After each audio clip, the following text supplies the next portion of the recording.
Okay, so this is take 3, and this is not the video that I started out with, the topic that I started out with. However, I got too emotional. My thoughts were just running off, and time was going over. So, what I want to talk about is last week I started talking about endometriosis in Black women. And then I, scrolling on social media, I saw that the death of a pregnant mother in labor was caused negligence on the anesthesiologist. And it's funny. I feel like that's some of what happened to me in 2014, 9 years ago, after I gave birth to my daughter. There's this thing where they don't believe that Black people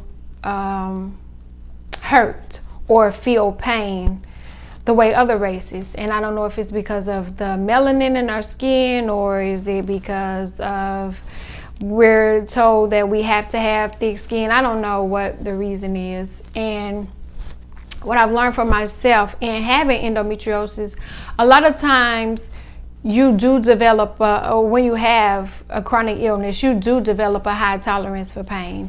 And that doesn't make my pain any less than the white ladies or the Asian ladies. Pain is pain. And with endometriosis being in like the top 10 of the worst pains in the world, a lot of times we just deal with it. And it's not safe, because you slowly building up this pain tolerance. But what are you teaching your body? Like, you can hurt, and I'm still gonna go.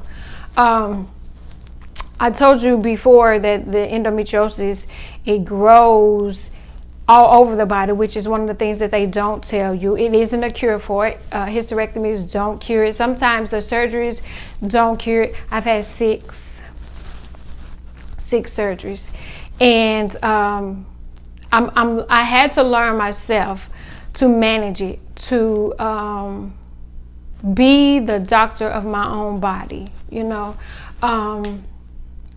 I've joined all these communities of endometriosis. I've read all these different stories. I've seen that they said that Marilyn Monroe might have had endometriosis, and there was some issues with pain pills and alcohol and things like that. Now, endometriosis is now not a secret, and we're talking about it more, which is good. Congratulations. There's this thing going around where if you have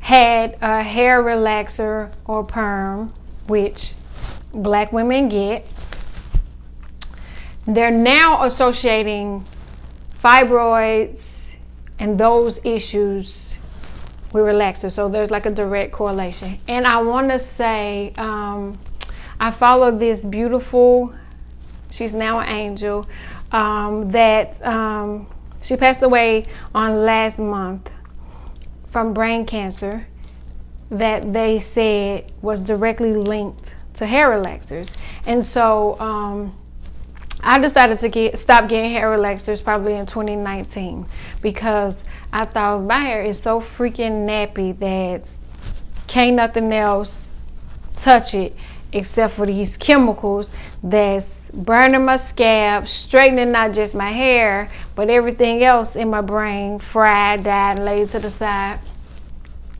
And then on Good Morning America last year, there was a lady who finally stood up and said, it's the hair relaxers. They told me I had to have a hysterectomy. I can't have kids. I'm young. What the fuck are y'all going to do about it? And so now there's this huge lawsuit going around where if you have had fibroids, endometriosis, blah, blah, blah, blah, blah, blah, blah, you can be part of this large lump sum civil suit. And I'm going to make it make sense. of course, people that know that I suffer from endometriosis, they send me the information. Here, even my own mother was like, here, look into this. And I saw it. I saw a couple of different ones. So me being who I am, I filled out the thing, and someone called me back on the phone. We're talking, and she was like, well, how long have you had relaxers? I was like, well, I was probably getting relaxers since I was like 6 or 7 years old. And I started my cycle at 11, and the endometriosis started kicking my ass about 14 to 15. I was missing days of school. I was on the bathroom floor at home in pain. The first day of school, my mom would be like, just sleep it off. I was nauseated, headache, fatigue, probably low iron at the time. And I'm talking to this lady, and you could tell she's just filling out generic information. That's all it is. And so I asked her, I said, do they really care about us having endometriosis, or is it just for publicity? And she was like, no, we want to get you guys some money. We want to get you compensated. I said, yeah, but what's next? Like, you give me a couple of $1,000s, and then what? Because one thing you have to understand is endometriosis affects your everyday life. And throwing a couple of $1,000s at us is not going to help. There are women that I see on social media every day that has to use GoFundMe to ask for assistance because they can't work, but they need the surgery. The surgery is expensive. They can't work because, it's a whole rippling effect. So if you use our illness and you put it on front screen and you pretend like you all for us, well, that's what we do sometimes. We jump on the bandwagon and we're like, hey, I got relaxers from a young age. I have fibroids. I have endometriosis. Include me in that lawsuit. So I'm talking to the lady and then go on, and something didn't feel right. And I'm big on gut feelings, intuition, discernment. And I was like, you know what? Let me think about it, and I'll give you a call back. This is the number. And she was like, yeah, but we want to go ahead and get your information so we can start working on your case and include you in this lawsuit. So it felt to me slimy. And I, in no means, in no capacity, would I say don't do it. If this is something you want to do, if you feel strongly about doing it, do it. For me, I didn't feel like it. And so I hung up, and she emailed me right away. And I got calls weeks later. I got emails. Hurry up, you want to do it? You got to hurry up. You got to hurry up. It's time sensitive. You got to do this. You got to do that. And as I sat back on it and I thought more about it, we would be giving them access to our medical records, maybe past and future, because it's a lot of fine print in there. And if it's on the phone where I'm giving you consent on the phone, I ain't read nothing. I don't know anything about what I've given you consent to.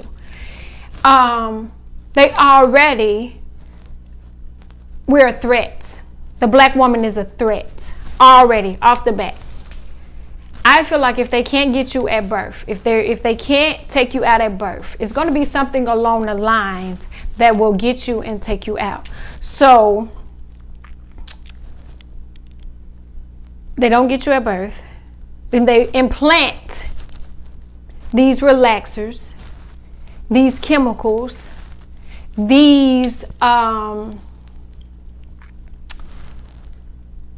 threats in our community.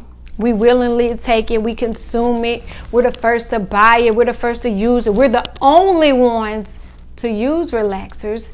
And so now I have used this relaxer for the majority of my life. Let's say 30 years of my life, I've used this relaxer, and slowly but surely it's sunk down in my brain. It's eating away at me. It's causing my womb to be infiltrated.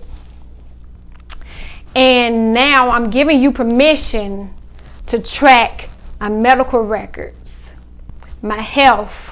You have my blood type. You have my DNA. I've given you permission to have my whole fucking life. So is it mine or is it yours? I don't know, because I didn't read the fine print. So I wouldn't advise anybody to do it or not to do it. I'm only speaking for myself. And I decided not to do it. I didn't want to do it because how much am I getting? Is it worth it? How much information am I giving? How much of my privacy am I giving up? How much of my life am I giving up? Am I giving you permission to put me under a microscope that at any given time you could pull my card and here I come in here and you give me something else? I ain't the smartest motherfucker in the world, but I'm by far not the dumbest. And it's not that there's anything wrong with it. It may turn out to be something good, but are you trying to cure it? Are you trying to make sure that my daughters don't have this shit? What is the purpose now? Because I'm sure this isn't the first time that this has been thrown out there, that it's the relaxers. It's in the relaxers, it's in the food, it's in the medicine, it's in the birth control. I'm not consenting to that. And it's only because I don't want to. You can't put a price tag on me to say how much my life will be worth and what you can do and how you can put me in a lab and use me as a test dummy, a lab rat, or you can't put my life under a microscope because I made some foolish choices, and yes, I had the relaxer. No, I didn't know everything. And I'm a licensed cosmetologist. I know what's in relaxers, and I know it's straight chemicals, and I've seen it eat through a comb. And for years, I still put this on my scalp to straighten my hair to look more European. And I'm going to be honest, I like straight hair. I love straight hair. I'll straighten my hair in a minute. But that ain't the way God intended for my hair to be. So who am I to tell God, I want straight hair, I'm going to use this relaxer? A lot of times when people know that most of the people who get relaxers, all of the people who get relaxers, could benefit from some sort of compensation. Anybody that's had fibroids or endometriosis can benefit from some kind of compensation. So what I feel like they do is when they know that you could use a couple of dollars or they can throw some money your way to get with a hidden agenda, they will. I feel like they will use that in any capacity that they can. So it just started last year. I don't know how it's gonna go. I still get the emails. I still see the random ads going across my social media page, but I'm no longer willing to be a participant in that. And this is just my personal choice on sitting and thinking about it, because could I use a couple of $100? Yes. Could I use a couple of $1,000? Yes. But what am I selling for that? And what's the reason? Because the lady never did tell me, are they looking for a cure? She said that they were looking to get us to rep us. What the fuck does that mean? So I think that anytime that they see that we are in lack, but we make up the majority, and we're also the threat, by any means necessary, will they use that? Because how much have they made off us with relaxers? Like we buy all of the hair shit, like all of it. We don't even know if we can trust it. We don't know if we can trust the food. We don't know if we can trust the vehicles that we get in and drive from one side of town to another. We don't know what we can trust. But when you start opening your eyes and start questioning and seeking knowledge, you start to think about these things more in depth. Excuse me. So if there's anything that I hope to do with this video is make you question what's the reason, what's going on. Just ask more questions, get more clarity. If it smells too good to be true, if it look too good to be true, if it sound too good to be true, if it walk like a duck, quack like a duck, it ain't Affleck.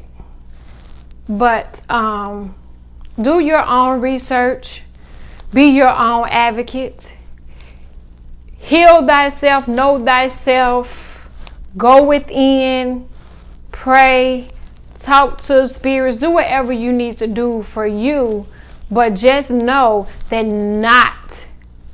not everybody has our good intentions, has good